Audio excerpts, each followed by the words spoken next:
prazer, uma satisfação enorme poder participar dessa audiência pública, onde será exposto um tema da maior envergadura, da maior importância para todo o setor pesqueiro nacional. Em nome do Procurador-Geral do Trabalho, Dr. Ronaldo Fleury, gostaríamos de agradecer a participação do Ministério Público do Trabalho, no sentido também de poder contribuir e enriquecer o debate em torno desse tema tão problemático chamado compensações ambientais.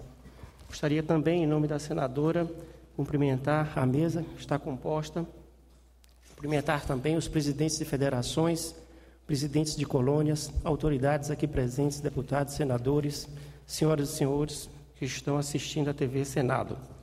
Nós, do Ministério Público do Trabalho, a partir da edição da Lei 11.699, a lei que confere estado sindical às colônias de pescadores do Brasil, resolvemos ali no estado do Ceará, onde ali oficio, convocar, então, as colônias de pescadores para que pudessem adequar os seus estatutos, conforme as entidades sindicais, e a partir daí, então, essas colônias adquirirem efetivamente o status de organização sindical, juntamente com a federação e as confederações.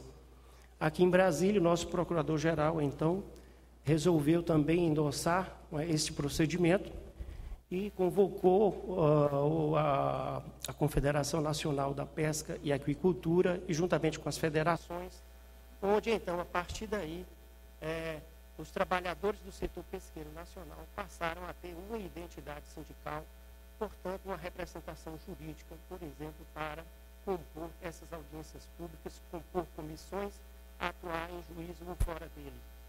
Na sequência, tivemos a Lei 11.959, que é a lei que cria a Política Nacional do Setor Pesqueiro Nacional. Encontramos nesta lei um grande desafio para o Ministério Público do Trabalho, no sentido de efetivar e concretizar todo o programa político contemplado nesse respectivo documento legal.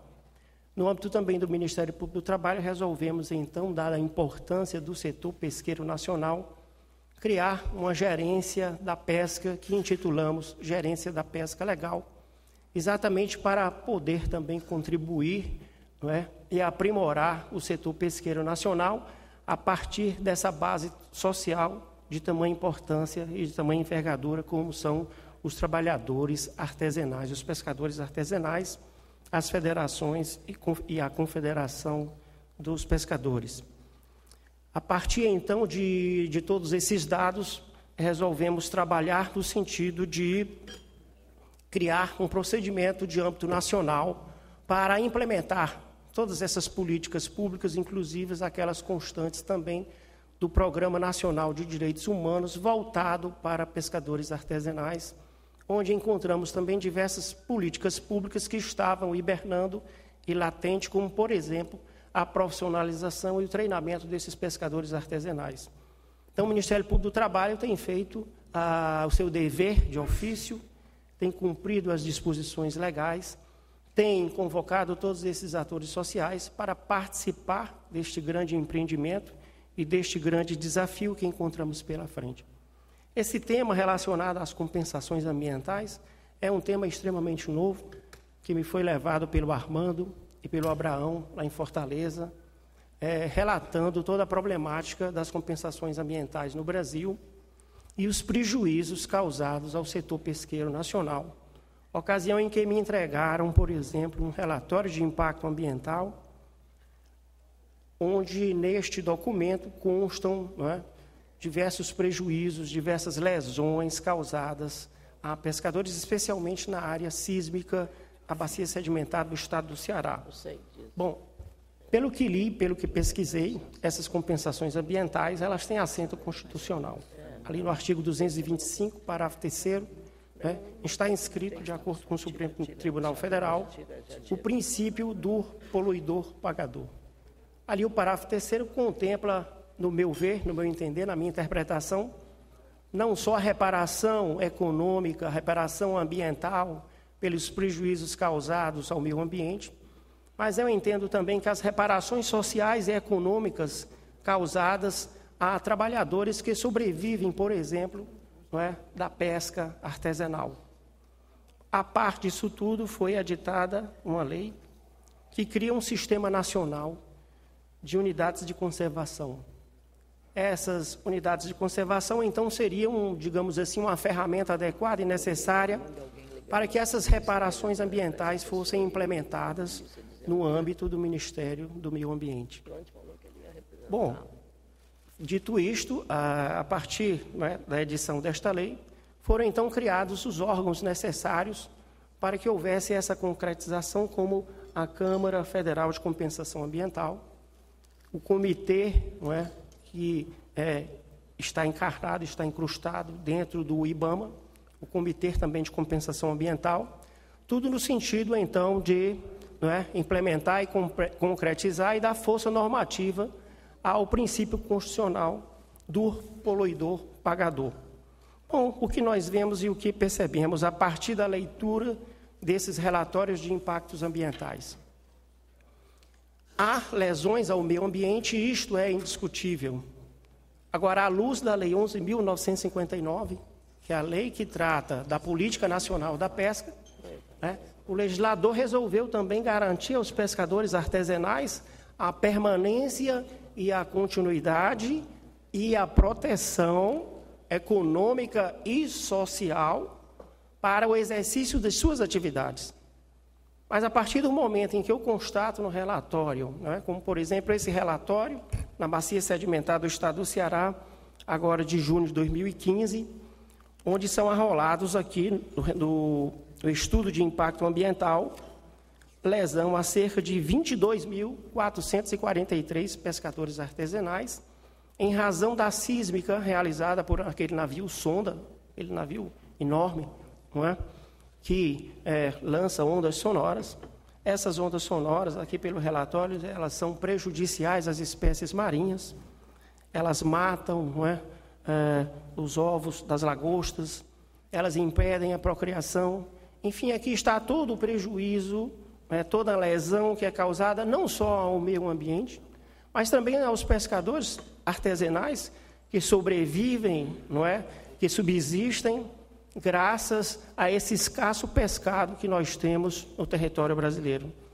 Aqui na faixa litorânea do Brasil são cerca de 8.500 quilômetros, não é, de mar territorial. Portanto, o Brasil é um país rico, não é, em possibilidades, em potencial de pescado. E muitas vezes o setor tão importante para a economia brasileira, a economia nacional, trabalhadores tão devotados, não é, lutadores, desbravadores, guerreiros, vivendo muitas vezes em condições subhumanas. As embarcações de pesca no litoral nordestino, elas têm mais de 70 anos de uso de idade, são embarcações envelhecidas, há necessidade de se renovar essa frota pesqueira. Cerca de 80% dos pescadores artesanais são analfabetos. Esses pescadores necessitam de alfabetização, necessitam de proteção do Estado, necessitam de treinamento, de profissionalização.